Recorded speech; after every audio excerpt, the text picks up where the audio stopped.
Hey everyone, this is Psychedelic Actualization. On this channel we talk about topics like self-realization, self-actualization and working with psychedelics to live a more authentic and fulfilling life. So if you're interested in any of these topics, subscribe to the channel. This is gonna be a really difficult trip report, because I am telling the story from my point of view.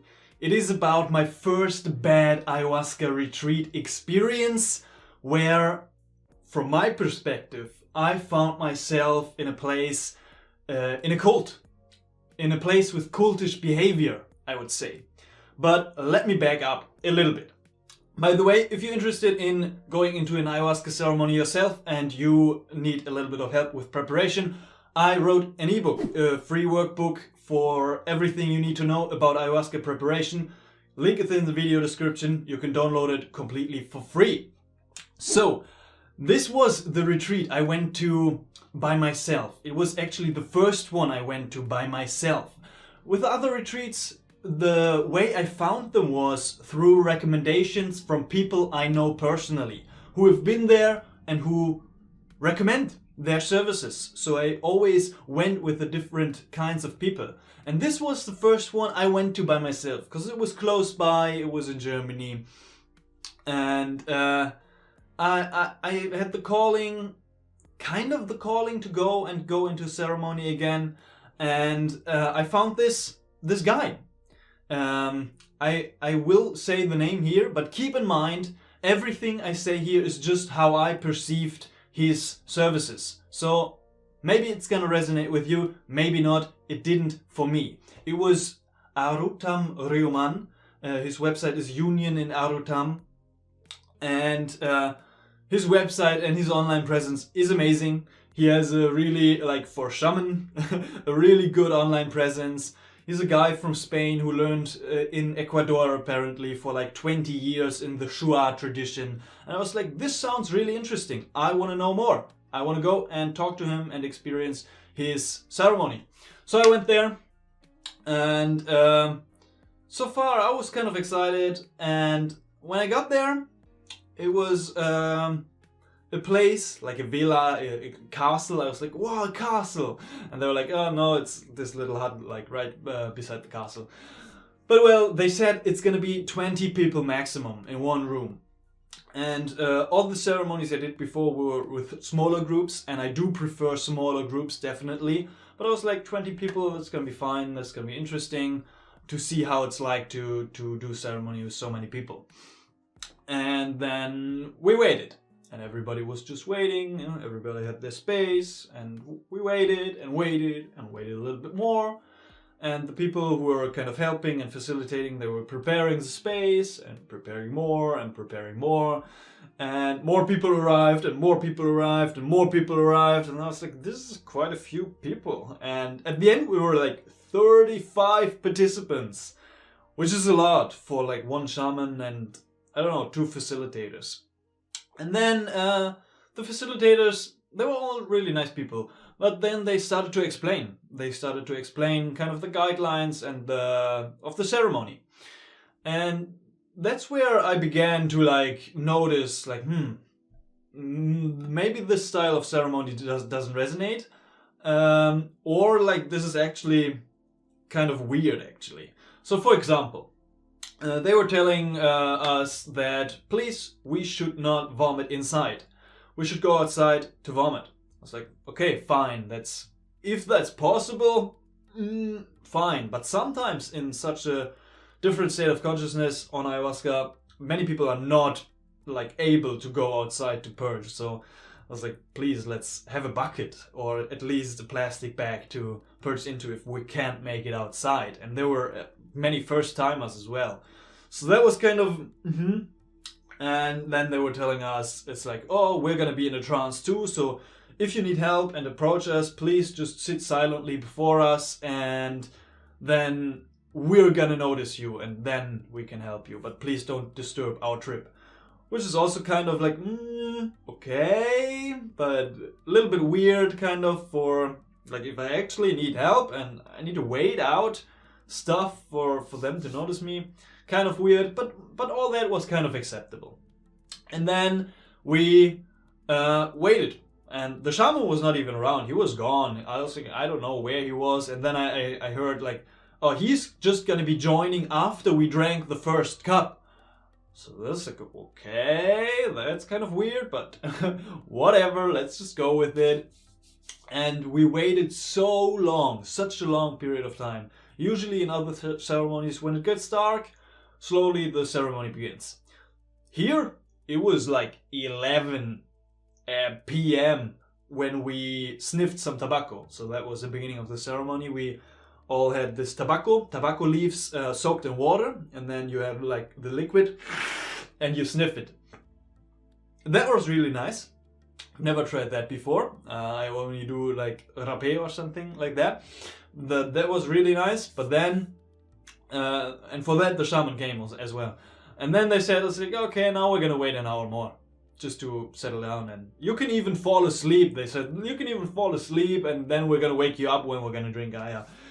And that was like, oh, after all this fasting and all this waiting, it was like, for many people, not just for me, it was like a long time of waiting.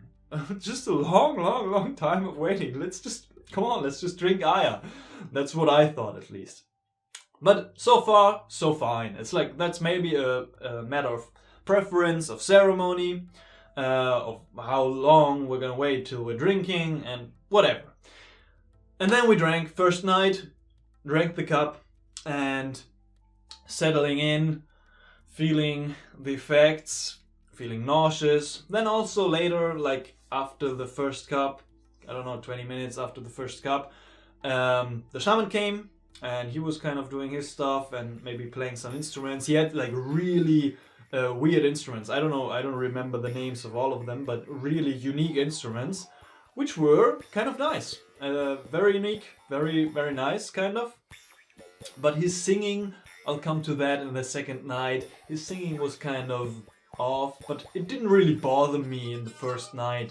It was just like, interesting sounds, I guess.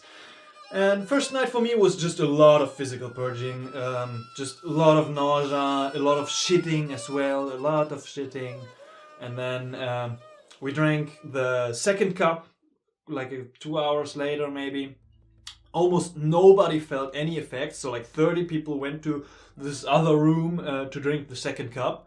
I was just like, okay, yeah, they gave us a little bit of a smaller dose, but I actually wanted a smaller dose as well, because of my courageous experiences in Peru, which kind of humbled me a lot, so I'm like a little bit careful now.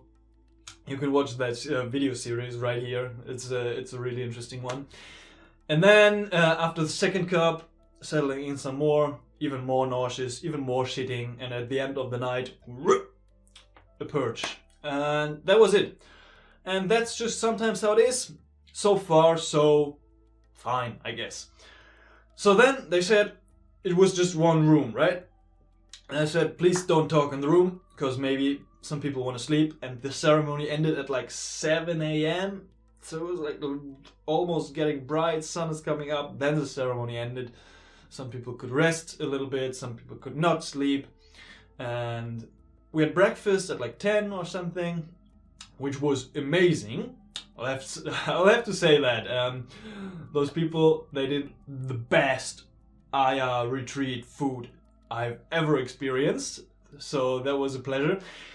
And yeah, then second day, I kind of wanted to connect to some people. I talked to some people. Some people had similar experiences to mine, very physical, very purging. Some people had kind of very difficult experiences. So the Aya was working, and some people had really blissful experiences and enlightening experiences.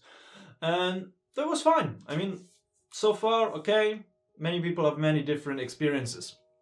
And then the second day was kind of weird, because still everybody was kind of to themselves. Maybe it was because it was such a large group of 35 people that, I don't know, I couldn't really deeply connect to anybody, and I was there alone as well, right? But okay, I mean, everybody's in their process, everybody's kind of to themselves, but the other ceremonies I experienced, there was a sense of love and joy and connection and family and like this connection between everybody, and I felt like I've known everybody for years, and it's such a quick and deep connection. But at this retreat it was not the case. It was just a bunch of people, everybody to themselves, kind of quiet. So I went with that, kind of rested a lot, waited out a lot. There was no program, no integration, no nothing. Just waited a lot. And I wanted to talk to the shaman, because that's why I went there. I wanted to connect with him. And there was kind of this exclusivity about the shaman, which was kind of weird. Also in the first night, and then second night also. Or the whole day, it was just like, oh yeah, you can only talk to the shaman if it's something really important.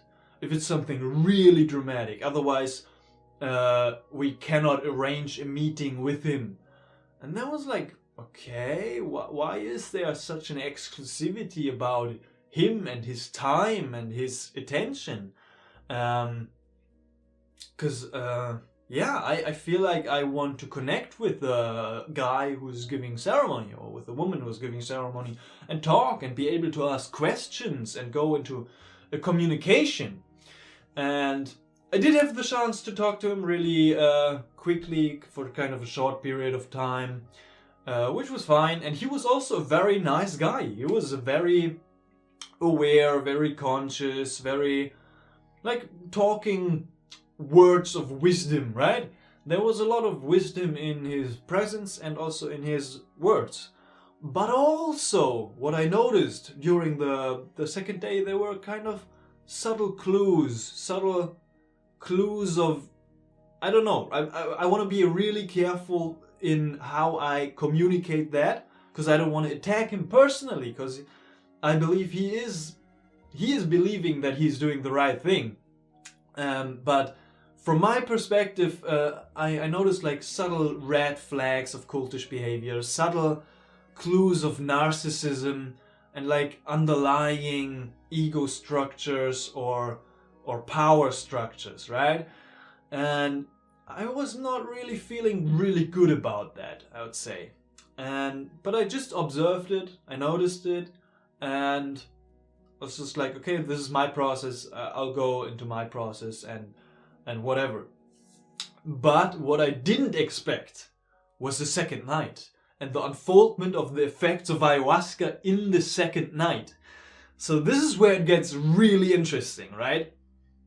Because I felt this kind of weird vibe and this kind of intuition that maybe I shouldn't drink, but that was just like a very subtle clue. I almost not noticeable, right?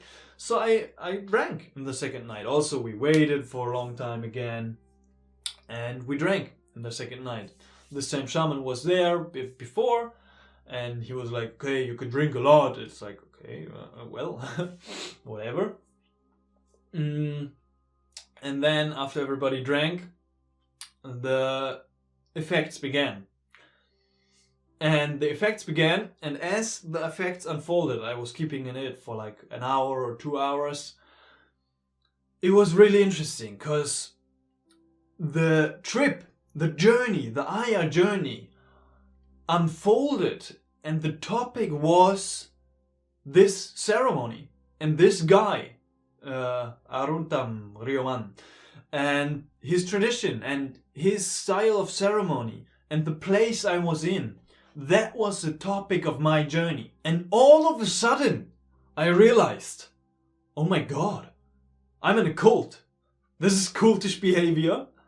And then, not just this is cultish behavior, but this is wrong. This is wrong, this is wrong, this is a wrong style of ceremony. This is not even a matter of preference anymore, but this is, I should stop this. I should stop this right now. And second part is, I don't want to be in this ceremony anymore. I don't want to be under the influence of his ceremony. And that put me in a really difficult situation, I would say. I'd say it was one of the longest nights I have experienced in my whole life. Now I can laugh about it, kind of, but in the moment, it was so difficult. It was so difficult, because basically one of the worst things that can happen in a psychedelic journey, and especially in a DMT journey, is you not wanting to be in the experience and not wanting to embrace and surrender to the experience. And I don't know what would have happened if I did surrender to the experience, but I didn't want to even experience these effects under the influence. And I will explain why. Under the influence of his style of ceremony. So I found myself in this really difficult situation of, oh my god, I'm in a cult. I'm alone here. I don't know what to do. And I don't know how to end this.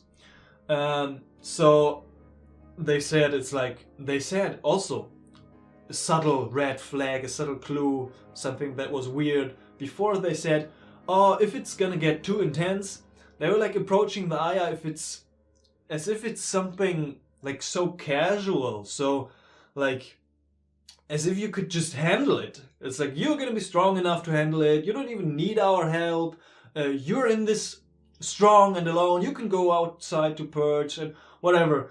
And they were like, if it's gonna get too intense, don't worry, you can just drink a lot of water and then it's gonna make you purge and then the effects will subside. And I know there are ways to kind of ease down the effects of the Aya, but I haven't heard of this way before. And now testing it on myself, I was like, brilliant. If I want to escape the experience, I can just drink a lot of water, make myself purge, and it's gonna subside. Even though I didn't really believe in that explanation, because many people just purge in ayahuasca a lot, and they don't. Like the effects don't subside, they don't ease down, but sometimes it gets even more intense after purging. So I was like a little bit skeptical, didn't know what else to do. So I went outside, drank a lot of water. I drank and drank and drank. I had the urge, couldn't fully purge. Drank more water. Then even the shaman was coming outside, and I was like in this helpless state. I was like, please, Ryuman, could you help me? Could you help me purge? Could you help me? And he was just like so casually, just like dismissing my struggle, kind of. I was like, okay, drink a lot of water, and then he was kind of walking on. It's like not really kind and loving and compassionate and supportive, which I would prefer, which I would wish for in such a situation, right? So it's like, whatever, I'll do it on my own. Drank more water, finally was able to purge, and the effects didn't subside. I had the longest night of my life. I was kind of waiting it out in the ceremony room, and also not in the ceremony room. I was outside as well. I'll come to that in a bit. And yeah, it was horrible. It was horrible to wait it out. I even had the urge to go out and drive away on ayahuasca, go in my car and just drive home, which is really dangerous, really dangerous to be in that state of mind. So I was kind of helpless, didn't know what to do, didn't know how to react. Because now I will come to the red flags that I noticed, and the struggle internally. I mean, in the experience it was clear that this is cultish behavior, this is a cult, this is wrong practice. But before and afterwards, even afterwards, now a couple of weeks later, I still struggle with the integration. I mean, now I've kind of integrated it. I've talked to a lot of people, a lot of friends, a lot of experienced people, and they're kind of accepting my point of view or agreeing with me on that. But still, keep in mind, also, if you're watching this video, I am telling the story from my biased perspective, from my biased point of view. So now I'll come to the red flags of what I observed and the struggle of where to draw the line between preference of ceremony and actually wrong practice, dangerous practice, practice that should be stopped and that is not okay, right? I'll start with the biggest one that crossed the line for me. The biggest red flag that crossed the line for me was that the shaman was talking during the ceremony, especially in the second night. First night, he didn't talk at all, I guess. I don't remember, at least. But second night, he was talking non-stop. Nobody was allowed to talk, but just him. And what he was talking about was his tradition, his dogma, his point of view upon the world, his struggles, his perceptions of this bad capitalism and bad society, and everybody is bad, and it was horrible. It was horrible. Just to listen to it would be one thing, but to listen to it while being under the influence of ayahuasca, while 35 people are in the room, right, under the influence, in a vulnerable open state, and somebody is talking and kind of indoctrinating their perspective and their beliefs and their dogma onto those people, I think this is wrong. And I think this is where the line was crossed, at least from my perspective. Let me know in the comment section down below if you agree with that, because some people also like his style of ceremony. But this was too much for me. I had to leave, I had to go outside, I make myself purge, and even while he was talking, I couldn't stand it. I couldn't stand being in the room. And they were like, please stay in the room, don't go outside. I had to go outside and just not to listen to it, because I don't want to listen to somebody talking while being under the influence of psychedelics. At least something, if I choose to listen to somebody, yes, but if I don't choose to and it's imposed upon me, then no, right? So I had to go outside, I couldn't stand it, and I didn't want it to be outside for too long, because then maybe, I don't know, they noticed it, or they were searching for me, because everybody had to be in the room, kind of. And yeah, it was difficult. And when I was in the room, I didn't want to listen to it. So I was just chanting mantras to kind of protect myself.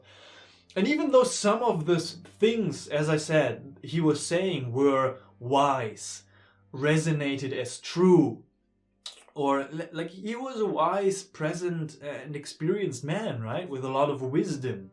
Even though some of this stuff sounded really good, I don't want to listen to it. Something, when I go into ceremony, is something between me and God. It's not something between me, God, and another dogma or tradition or point of view.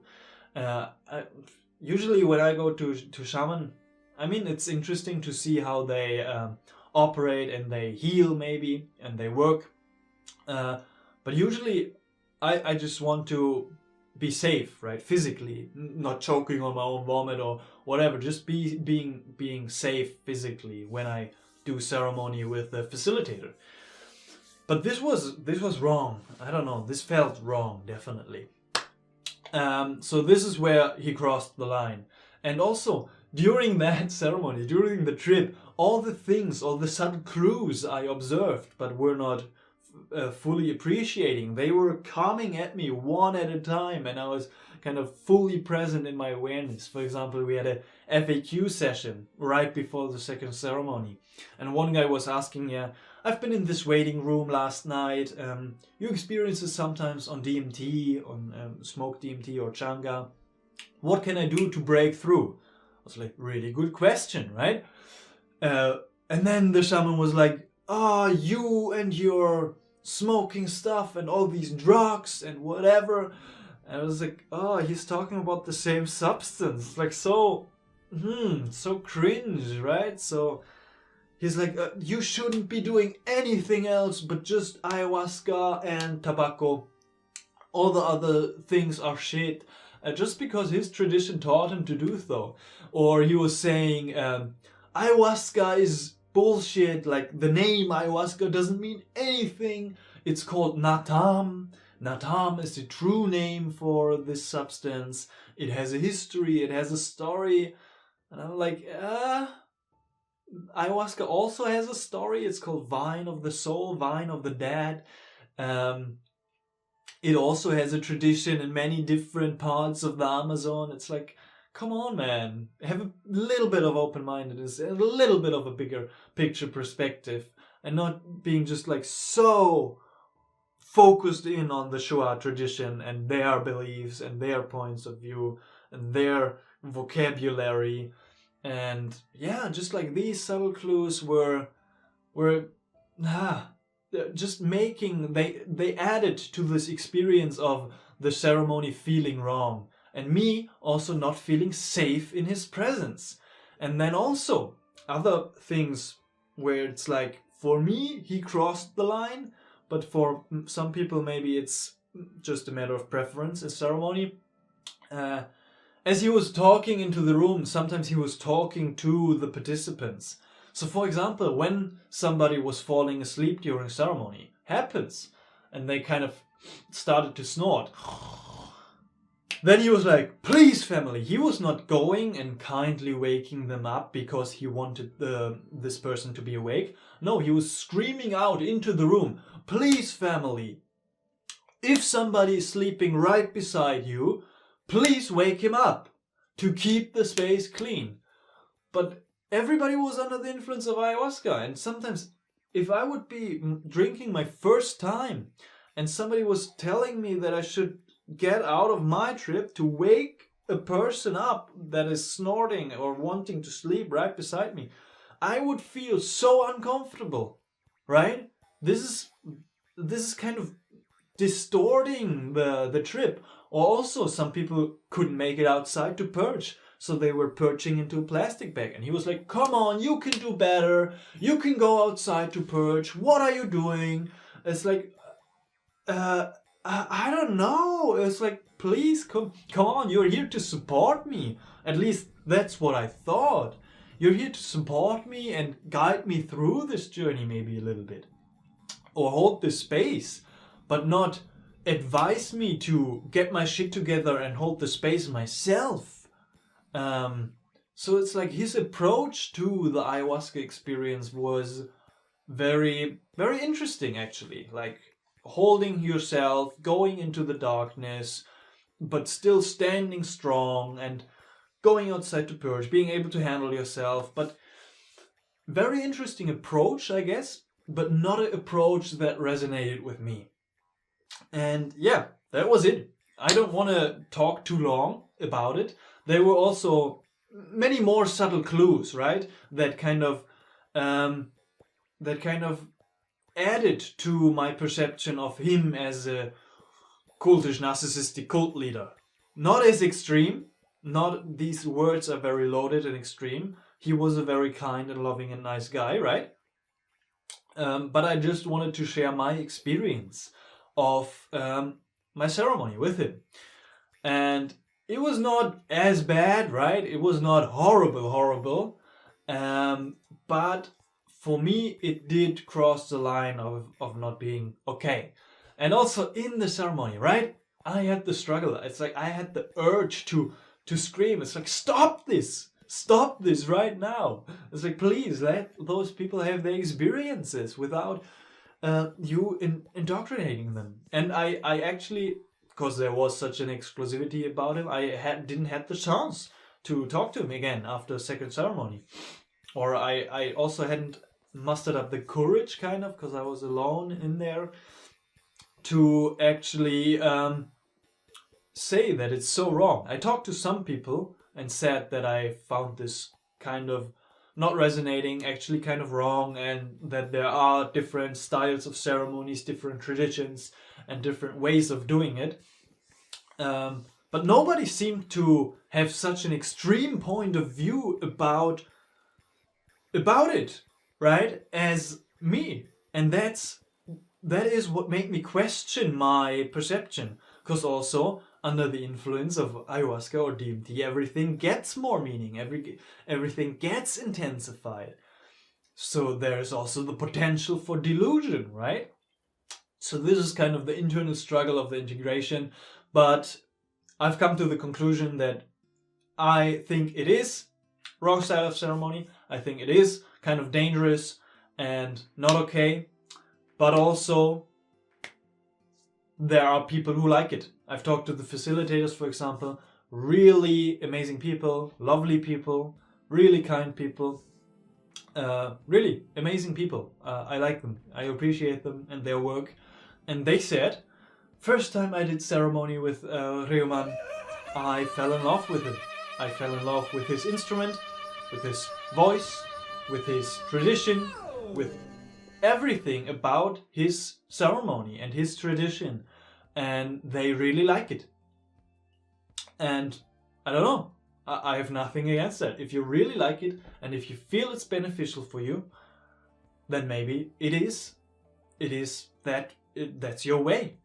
But also, I kind of, in the ceremony, I had the perception that also the facilitators and everybody in the room was kind of in this trance state and not really doing the deeply healing work, kind of. But that's just like, that's too much of a belief, kind of. That's not based in truth, right? But I don't know if it's really benefiting them to work with him so much, right? And yeah, subtle clues more, like we had to all, everybody who felt the call, sometimes when he was finished talking, everybody had to say, "Are you?" It's like kind of this, yeah, I agree. And sometimes I do that as well. It's like the aho, or the amen, or whatever. That's fine. It's like, this is common practice in a lot of different religions and traditions. But this felt, I don't know, this felt kind of silly and wrong.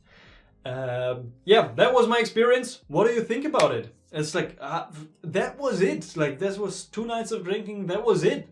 And I left completely confused and surprised, and also awake and aware. It's like, oh, this type of ceremony is possible. I didn't even knew that this style of ceremony existed. So be really careful in who you're gonna participate with. Be able to connect with the people who are running it and talk to them beforehand. Be safe out there, and if you feel that you don't want to drink when you arrive in that place, then maybe trust your intuition and don't drink, even though it's maybe costing you a lot of money. So that was my story of my first bad ayahuasca retreat experiences, because all the other ones have been enlightening and blissful, or just very physical, but also very healing. So this was kind of the first weird experience, but also in the end, I would say it was the most beneficial experience that I could have, at least from my standpoint, because I was going into the ceremony with the intention of maybe offering coaching, working on internal stuff, getting some ideas and proving some concepts for my online course that I'm working on. And actually, for that purpose, that experience was wonderful. Now I have a broader perspective, a wider range of experience to relate to, be able to relate to some stuff in coaching in the online course, right? If you want to check that out, I have a website, psychedelicactualization.com. And as I said, if you want to download your ayahuasca preparation worksheet, there's a link in the video's description as well. You can download it completely for free. Everything about the diet, everything about what ayahuasca is and what you need to know. It's not about how to choose a retreat. I'm gonna do that because that's a little bit of a bigger topic. I'm gonna do a separate video and a separate worksheet maybe for that. So thank you very much for watching. I hope you enjoyed this trip report. Please, really, let me know what you think about it. I hope I did a good job of communicating my experience, and also that it is just my point of view. But as I said, very difficult to draw the line between my preference of ceremony, it didn't really resonate with him, and this is actually wrong practice. I think we should stop this, and we should stop people, at least also especially first timers, to get into such a situation, which is really difficult to do, right? So this is just a little bit of presence about it and my point of view, and I hope you found some value in this. So if you want to know more about my journey, about ayahuasca, about psychedelics and self-realization, subscribe to the channel, follow me on Instagram, Psychedelic Actualization, and have a beautiful day. I love you all, and I will see you in the next one.